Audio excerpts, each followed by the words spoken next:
दोस्तों, कानपुर के एक छोटे से गांव के अंदर एक ऐसे कत्ल की साजिश रची जाती है जिसमें परिवार वालों को, पुलिस को लगभग 311 दिन यानी ऑलमोस्ट 10 महीने के आसपास वो जो क्रिमिनल था, जो कातिल था, वो गुमराह करते रहता है। लेकिन दोस्तों, सच को छुपाया जा सकता है, सच को दबाया जा सकता है, लेकिन सच को हमेशा के लिए कहीं गायब नहीं किया जा सकता। और आज की इस कहानी को दोस्तों आप लोग सुनेंगे तो आप लोग हैरत करेंगे। इस कहानी के अंदर जो कुछ हुआ, एक माँ के जो आंसू पूरे थाने के अंदर हर कोने में थे। एक बहन सिर्फ और सिर्फ इतना ही सवाल करती है कि तुमने उसके भाई को क्यों मारा। एक माँ बस इतना ही कहती है कि वो मेरा इकलौता बेटा था। यकीन मानिए दोस्तों, जब आप लोग इस पूरी कहानी को सुनेंगे तो आप लोग सोचने और समझने पे मजबूर हो जाएंगे। तो ये पूरी कहानी सिलसिलेवार तरीके से दोस्तों आप लोग को सुनाऊंगा, लेकिन आप लोगों से रिक्वेस्ट है, दरख्वास्त है कि आप लोगों ने अभी तक अगर इस चैनल को सब्सक्राइब नहीं किया है तो चैनल को सब्सक्राइब कर लें और बेल आइकन को भी ज़रूर से ज़रूर प्रेस कर लें। तो चलते हैं, फिर सीधा इस कहानी का रुख करते हैं। दरअसल दोस्तों, आज की कहानी की बात करें तो आज की कहानी कानपुर से है और इसी कानपुर में एक थाना लगता है, सचेंडी थाना। इस कहानी की शुरुआत करें, लेकिन उससे पहले मैं आप लोग को इस कहानी के अंदर 25 साल पहले लेकर चलता हूँ। दरअसल 25 साल पहले की बात है। शिवबीर उर्फ शिवेंद्र सिंह ये काम करने के लिए गुजरात जाता है। वहाँ पर जाने के बाद में एक प्राइवेट कंपनी में इसकी नौकरी लग जाती है। अच्छे खासे पैसे पाता है। जो पैसे पाता है उस पैसों को घर पे भेजता, अपना खर्चा करता। सारी ही चीज़ें बहुत अच्छे तरीके से चलने लगी थी। परिवार की ज़रूरतें शिवेंद्र पूरी करने लगा था। धीरे धीरे वक्त गुजरा। अब शिवेंद्र की उम्र जब 25 साल के आसपास हो जाती है तो उसके बाद में जो शिवेंद्र के घर वाले होते हैं वो शिवेंद्र से कहते हैं कि अब तुम्हें शादी कर लेनी चाहिए। शिवेंद्र कहता है ठीक है, लेकिन कोई अच्छी लड़की मिल नहीं पाती है। दोस्तों, लड़की काफ़ी ज़्यादा ढूंढी जाती है, लेकिन उसके बावजूद भी कोई अच्छी लड़की शिवेंद्र के लिए, शिवेंद्र के परिवार को मिलती नहीं है। अब शिवेंद्र जो कि गुजरात में काम किया करता था, तो वहीं पर गाजीपुर की रहने वाली एक लड़की जिसका नाम लक्ष्मी होता है, इस लक्ष्मी से शिवेंद्र की मुलाकात होती है। मुलाकात धीरे धीरे दोस्ती में बदलती है और ये जो दोस्ती होती है धीरे धीरे प्यार में बदल जाती है। अब जो शिवेंद्र था, लक्ष्मी के साथ अक्सर कभी घूमने जाता, कभी कहीं खाने चला जाता। फैमिली वालों को भी बता दिया था कि उसे लक्ष्मी नाम की एक लड़की मिल गई है, उसे वो पसंद करता है और उसी से शादी करेगा। धीरे धीरे वक्त गुजरता है। वक्त गुजरने के साथ में शिवेंद्र जो था वो लक्ष्मी से कहता है कि अब हमें शादी कर लेनी चाहिए। लेकिन जो लक्ष्मी होती है वो शिवेंद्र से कहती है कि अभी उसकी इतनी उम्र नहीं है कि वो शादी कर सके।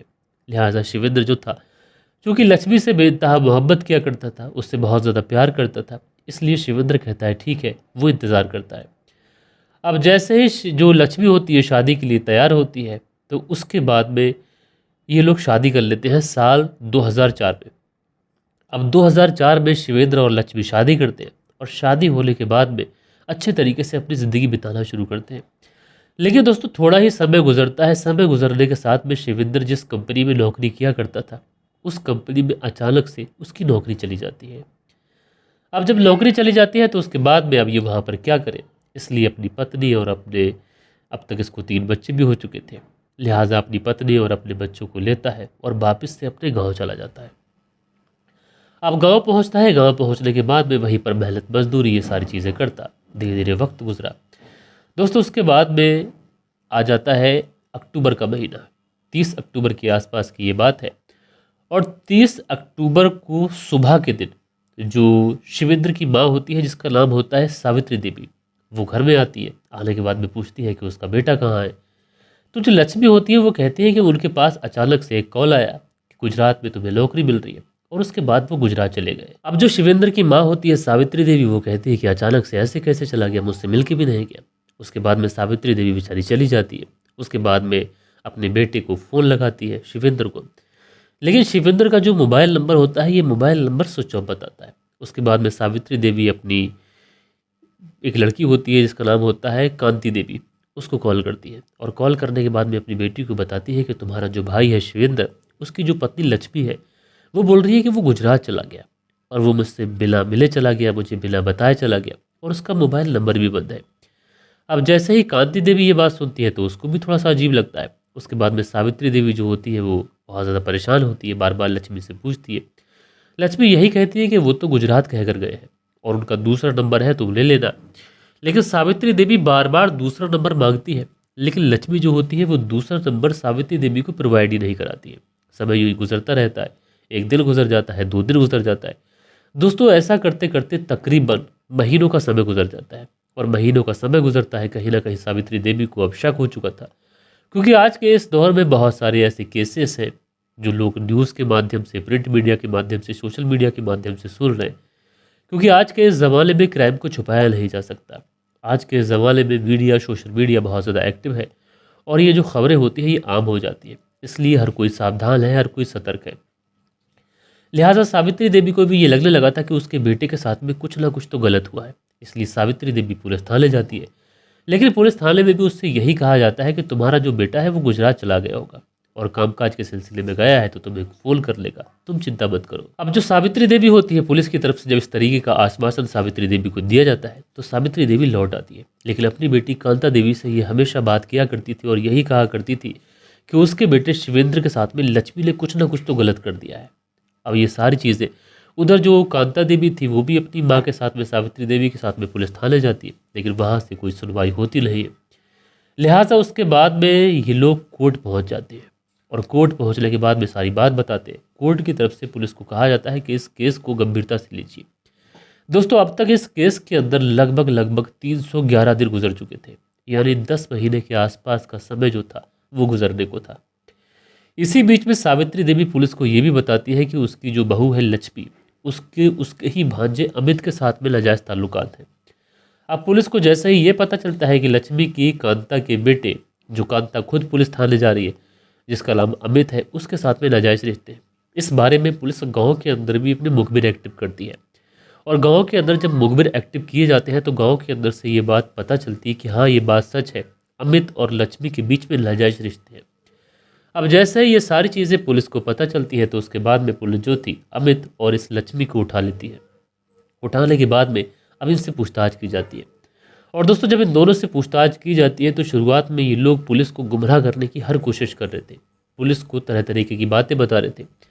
कई दिन तक ये लोग पुलिस को गुमराह करते रहते हैं, लेकिन दोस्तों इस दौरान पुलिस ने लक्ष्मी और अमित की कॉल डिटेल्स भी निकाली थी, और कॉल डिटेल्स में ये मिला कि अक्टूबर के महीने से लगातार जो लक्ष्मी है ये अपने भांजे अमित के साथ कांटेक्ट में है और उससे घंटों घंटों फ़ोन पे बातचीत कर रही है। अब जैसे ही ये कॉल डिटेल, ये सारा डाटा पुलिस जो थी वो इस अमित को दिखाती है, तो उसके बाद में जो अमित था ये टूटता है, और टूटने के बाद में पूरी कहानी सिलसिलेवार तरीके से बताता है। अमित बताता है कि हाँ, अपने मामा की हत्या मैंने अपनी ही मामी लक्ष्मी के साथ में मिलकर कर दी है। दरअसल अमित जब गुजरात में नौकरी किया करता था, और जिस दौरान उसकी लक्ष्मी से मुलाकात हुई और शादी के कुछ समय के बाद में उसकी नौकरी चली जाती है, तो उसके बाद में ये गांव में आके रहने लगता है। लेकिन शादी के थोड़े समय के बाद ही इस शिवेंद्र की फिर से गुजरात में नौकरी लग जाती है, ये फिर से गुजरात चला जाता है। लेकिन इस दौरान जो अमित था लक्ष्मी के घर पर अक्सर आया करता था, उसको अगर कोई काम होता, उसके बच्चों को कोई काम होता तो ये सारे काम करके दिया करता था। दोस्तों शिवेंद्र के 3 बच्चे थे, एक अनंत, एक रोहित और एक बेटी। रोहित जो था वो 12 साल के आसपास था, और जिस दिन हत्या की गई थी उस दिन रोहित ने सब कुछ देख लिया था, और उसने पुलिस को भी ये सारी बातें सिलसिलेवार तरीके से बताई। अब जब अमित अपनी मामी के यहाँ जाने लगता है तो उसके बाद में अमित और इस लक्ष्मी के बीच में रिश्ते बन जाते हैं, और इसी बीच में शिवेंद्र फिर से वापस आ जाता है। लेकिन इस बार जब शिवेंद्र वापस लौटता है तो कहीं ना कहीं उसे इस बात की खबर लग जाती है कि उसकी पत्नी लक्ष्मी और उसके भांजे अमित के बीच में नाजायज़ रिश्ते हैं। इसलिए वो अपनी पत्नी से इस बात का विरोध करता है, और दिवाली वाले दिन ही वो अपनी पत्नी की बड़ी ही बेरहमी के साथ में पिटाई कर देता है। इस बात से जो पत्नी थी ये इतनी ज़्यादा आग बबूला हो चुकी थी कि ये अपने भांजे और अपने प्रेमी अमित के साथ मिलकर हत्या की प्लानिंग करती है। और इसी दिवाली की अगली रात को जब सारे लोग घर से बाहर होते हैं, ये चाय बनाती है, और चाय बनाने के बाद में बच्चों को और इस शिवेंद्र को पिलाती है। जो बड़ा वाला बेटा रोहित होता है उसको चाय का टेस्ट कुछ अजीब सा लगता है, इसलिए वो चाय पीता नहीं है। बाकी के बच्चे सो जाते हैं, और उसके बाद में जब शिब्बीर नशे में चला जाता है तो अमित के साथ मिलकर ये कुदाल से उसके ऊपर हमला करती है, और बड़ी ही बेरहमी के साथ में उसकी हत्या कर देती है। जैसे ही ये हत्या कर रही होती है, शिवेंद्र की चीख निकलती है, तो जो बड़ा बेटा रोहित होता है वो बाहर आ जाता है।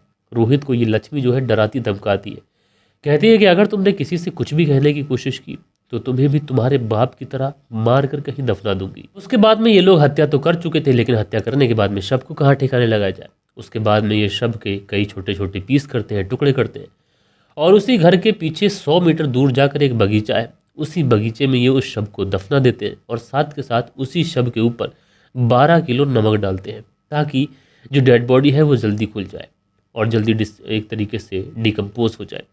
लेकिन जब 19 अगस्त को ये हत्या का केस दर्ज कराया जाता है तो उसके बाद में ये अमित और ये लक्ष्मी जो थी वो वहाँ से सारी हड्डियाँ वड्डियाँ उखेड़ कर नदी में डाल आती है ताकि किसी भी तरीके का कोई सबूत न मिले।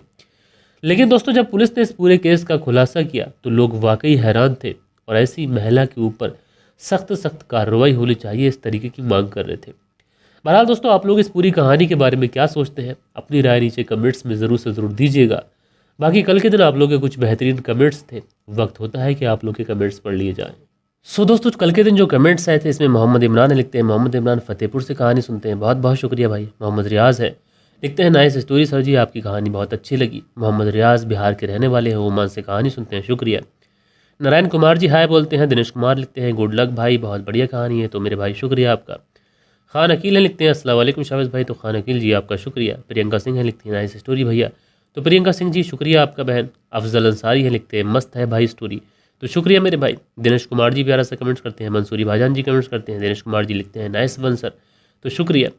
उसके बाद में रशपाल सिंह लिखते हैं, I am Rashpal Singh from Ludhiana Punjab, आपकी मेहनत को सलाम है और मैं दिल से चाहता हूँ कि आपकी वीडियो को ज़्यादा से ज़्यादा लोग देखें, तो मेरे भाई आपका बहुत बहुत शुक्रिया। सुरेंद्र शर्मा जो राजस्थान से कहानी सुनते हैं, बहुत बहुत शुक्रिया।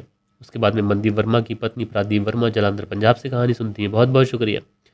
उसके बाद में बिलंदू वाजपेयी हैं लिखते हैं, जब औरत के कदम बहक जाते हैं तो उनको वापस लाना बहुत मुश्किल हो जाता है और बुरा सोच से और उसकी शक्ति जो है वो बुरी सोच में उसकी सोचने समझने की शक्ति जो होती है वो चली जाती है। आपकी कहानी अच्छी है, शुक्रिया मेरे भाई।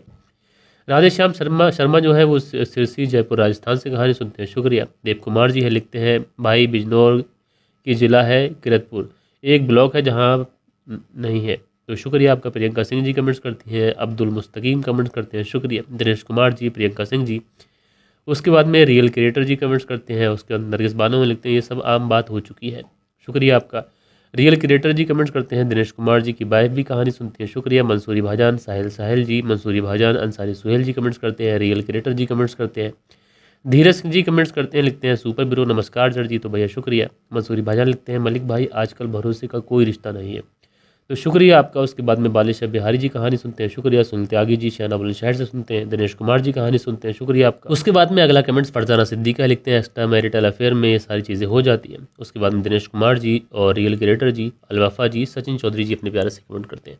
सो दोस्तों ये कुछ बेहतरीन कमेंट्स थे आप लोगों के जो कल के दिन आए थे। आशा करता हूँ कि आज की जो कहानी है ये आप लोग को ज़रूर से ज़रूर पसंद आई होगी। कहानी पसंद आई हो तो एक लाइक करिएगा और माफ़ी भी आप लोगों से चाहता हूँ कि आवाज़ पूरी तरीके से चेंज होगी क्योंकि इस समय मौसम बदल रहा है, तो वैसे गर्मी है और एसी चलाओ तो ठंड हो जा रही है, तो ऐसे में आवाज़ को दिक्कत हो रही है, तो आप लोग माफ़ कीजिएगा।